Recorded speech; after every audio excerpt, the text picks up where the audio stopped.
preemption. We're just going to have some fun and share some music with you. The puppeteers are going to go first, and then the littlest are going to share theirs, and then the adults are going to share theirs, and then we're going to eat dinner. What better night could there be? Yes. So this is not that formal. That's all I have to say. Great.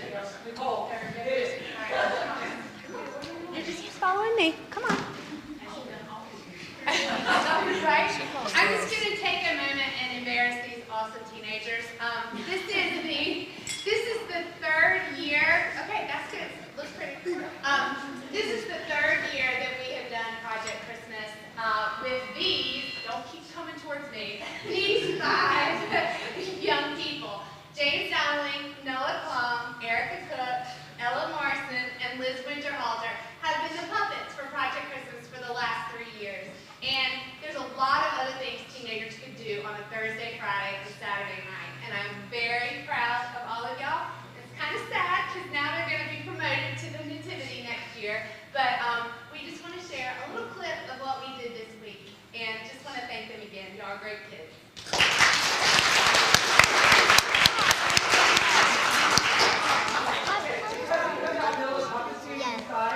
They're using the balcony.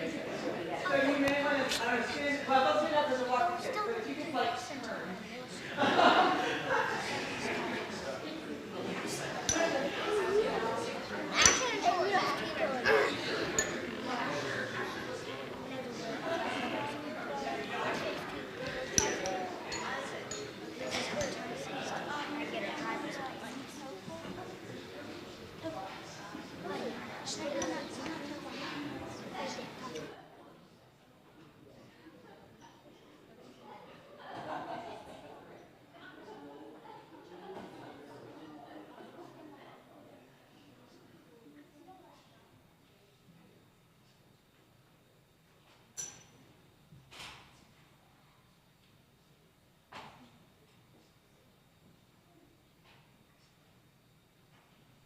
Hello, boys and girls. We're so glad you come out to our church tonight.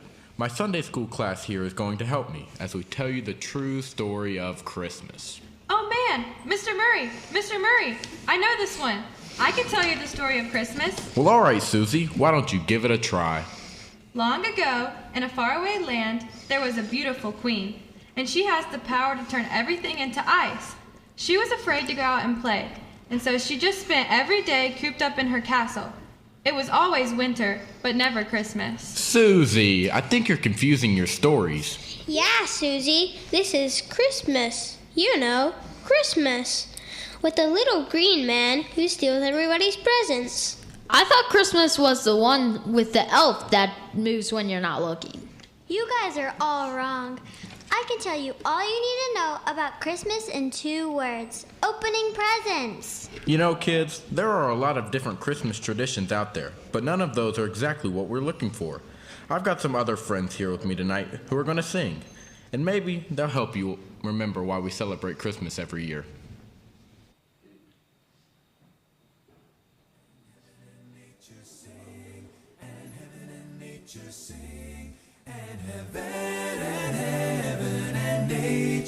Sing.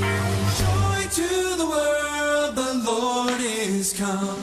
Let earth receive her King. Let every heart prepare him room.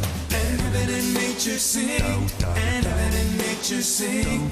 And heaven and nature sing. I got the joy.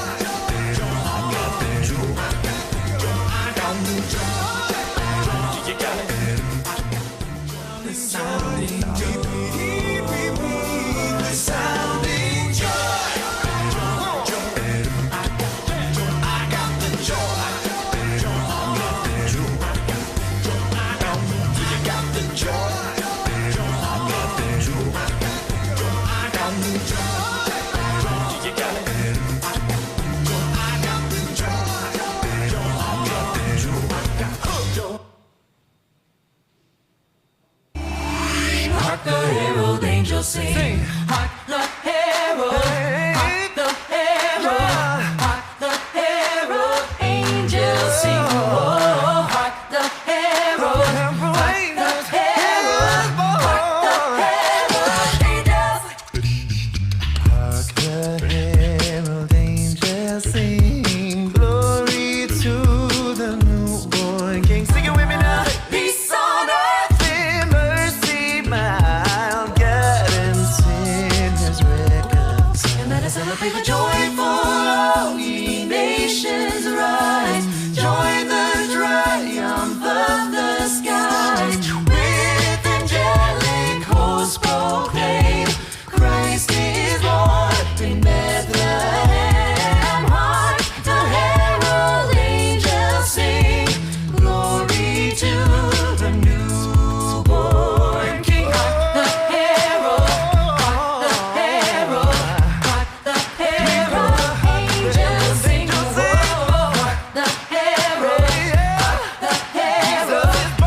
Okay, kids, now do you remember this story? I don't get it. There weren't any reindeer in the song at all. Are you surprised? That song would scare a moose like Rudolph. A reindeer and a moose aren't even the same thing, Billy. Well, wise men come, wise men go. Let it go, can't hold it back anymore. Susie, don't be so silly. I think you are all thoroughly confused about the true meaning of Christmas. I don't know, Mr. Murray. Have you been to Walmart lately? I'm pretty sure Christmas is about getting the coolest toys out there. I can't believe what I'm hearing. Has everyone forgotten the story? Can anyone tell these good people what Christmas is all about? Mr. Murray, Yes, Billy. why don't you just have them drive around to the other side of the church? I'm pretty sure the older kids are doing a whole play about the true meaning of Christmas over there. Yeah, come on everybody. Let's go check it out. Goodbye. Adios! Merry Christmas to all, and to all a good night. Christmas to all.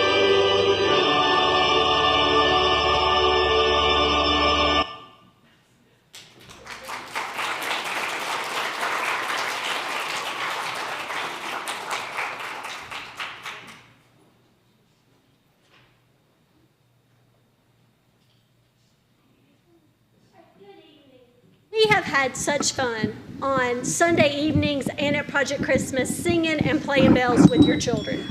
So first we want to say thank you for sharing your children with us. Their energy and enthusiasm keeps me going, okay? So we are going to play some bells and sing some songs.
Our next song is in honor of a special visitor that we might be seeing later.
Receive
is not the road we expected.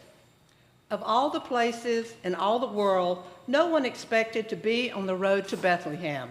Nothing good came from there. Why would anyone go? But many would. Something had changed. Something was calling them, drawing them, inviting them to it.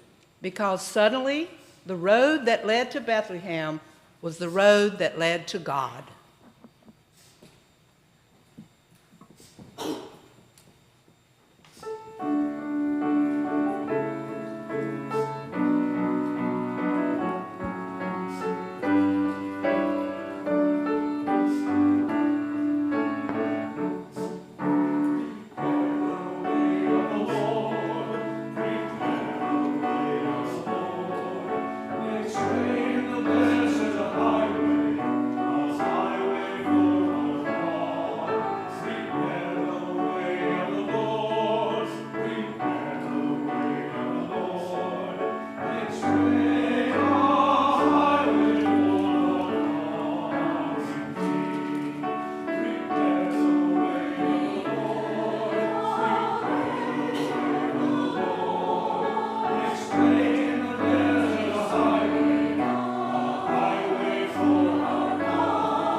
Why did they all come?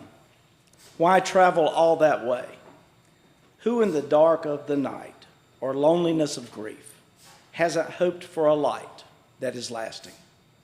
Who, in moments of transcendent joy or fleeting beauty, hasn't longed for the creator and source of it? Who, when the world is so broken and unfair, hasn't desired a judge who brings mercy and justice in balance? All hope, all long, all desire this Messiah. It was this hope that kept each one walking toward him all the way to Bethlehem.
Mary and Joseph began on their road to Bethlehem quietly, with gentle angels, dreams, and songs.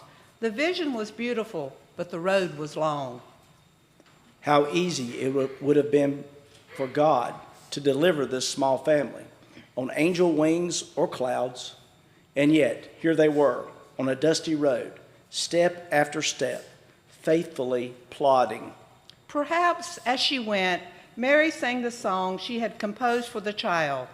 God has lifted up the humble. He has filled the faithful with good things. Maybe she sang this even as the donkey carried her through the dust. Perhaps as he went, Joseph listened to this song from his wife and leaned just a bit closer to her, to the donkey, to the unborn child. Maybe he wondered at her words as his stomach rumbled. Could such hope be true? Be here. He set his heart on finding out when they reached Bethlehem.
The shepherds did not start on a road at all.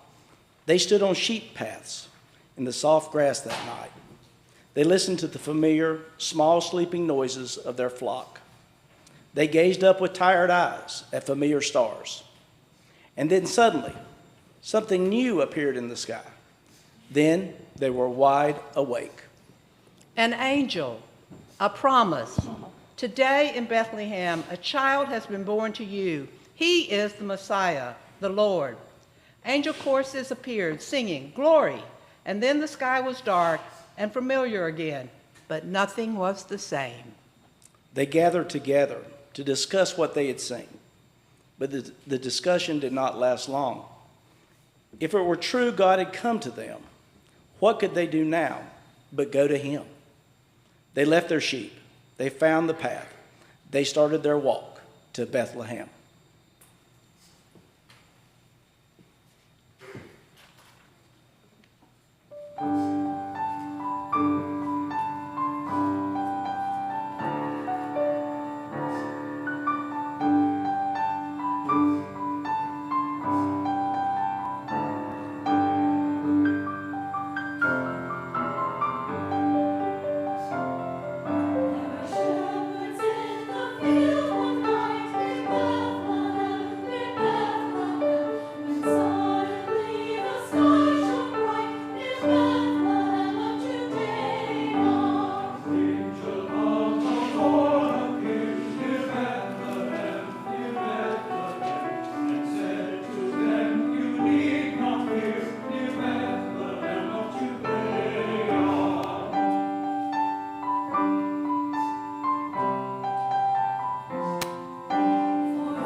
The best news the shepherds ever heard came in lights, proclamations, and songs from angels in the night sky.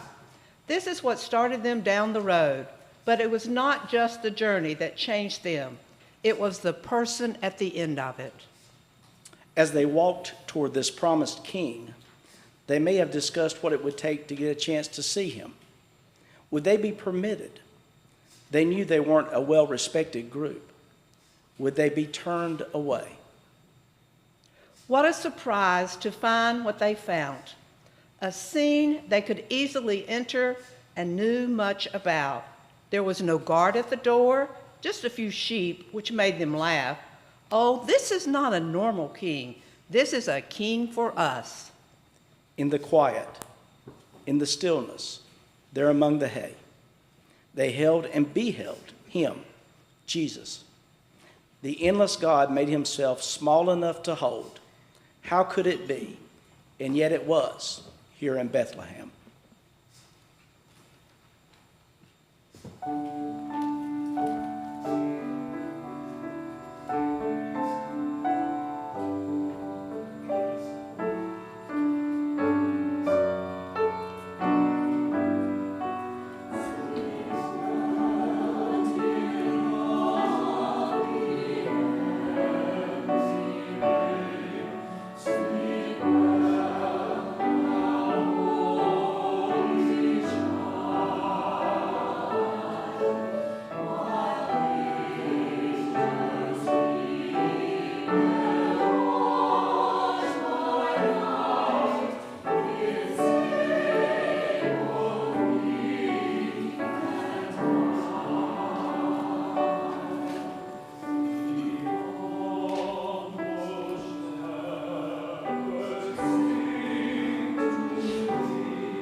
The Magi came later, with no sweet songs on their lips or promises to follow.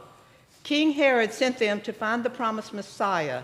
Herod said he wanted to worship him, but even as he spoke, the Magi sensed the lie in his words. How could a person start on a road marked with suspicion, deception, and destruction and end anywhere else? Herod set them on that dark path, but it was a star in the sky that lit their way. It was a star in the sky that replaced their suspicion with joy. It was a star in the sky that illuminated Jesus' small face, God's great love.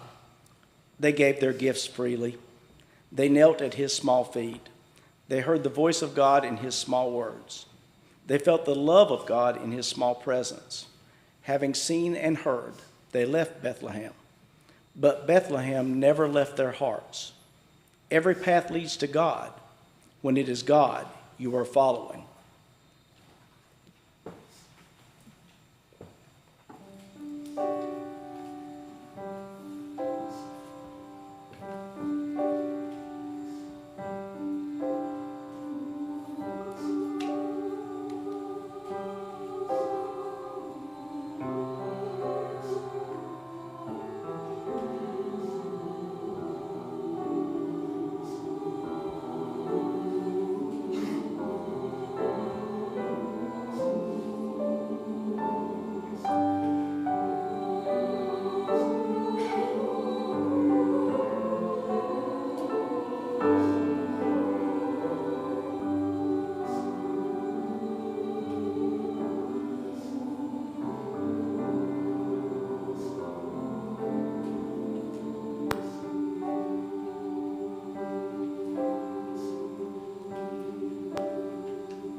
You might not know what road you're on today, or you might not be sure where it leads. It could be you are on a road you did not choose, or at least would not again. Nothing about where you are is an accident. You are here today, and whether through words, songs, light, or some quiet hope, Bethlehem calls to you. A child has been born there, Jesus, Emmanuel. And even as you make your way to him, Jesus has come to you.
Mandela for serving as our narrator. She did a wonderful job. And also to Elizabeth and Melissa, who did such a lovely job, a hard job, thoughtful job, I don't know where it's going with that. A good job.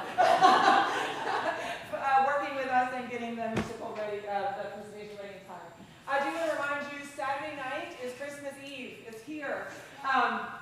Yay. We will have service at 7 p.m. on Saturday night. Communion and candlelight, unless the weather prevents us from doing that. We will keep an eye on that and let you know as soon as possible, but it'll be Saturday at some point when we make that call. If we can't do it in person, then we'll do it online over the phone. We'll gather in some way on Saturday at 7. It's a more casual service, so come sort of like you did tonight. We'll worship God together. And then on Sunday morning, Christmas morning, we will also gather in the fellowship hall at table with each other and have some snacks and brunch, and you can come in your pajamas because I want to see your special Christmas pajamas. And we're going to worship God, sing some songs, and hear some stories on Saturday morning at 11 o'clock. Plenty of time to open your presents. Okay. We're going to bless the food and then invite you all to come down to the fellowship hall, give us a second to get the food out, and then we'll eat Mary. Yes, open your presents first. That is an excellent question. Good question. I want to see your presents that you get. If you're anything like my kids, you'll be done by 8 o'clock. So. Any other questions? I like your questions. All right, let's pray. God, we're thankful for this night to be together, to celebrate, to hear wonderful music that reminds us of you and why we are all together in this place to begin with. We look forward to Christmas Eve and to Christmas Day when we can worship again. We ask that you bless this food and the hands that prepared it. In God's name we pray. Amen. Oh, y'all were so good. Was it good? It was really good. It is so even with us sitting behind God, it carries. The first time you hear a song, you don't run, you don't react. So you hear it the third time, I was like, oh wow, this is good. Yeah. But it's bad. It wasn't that the title of the song, that was tender. I mean, and that's hard to get out of this project. So I mean,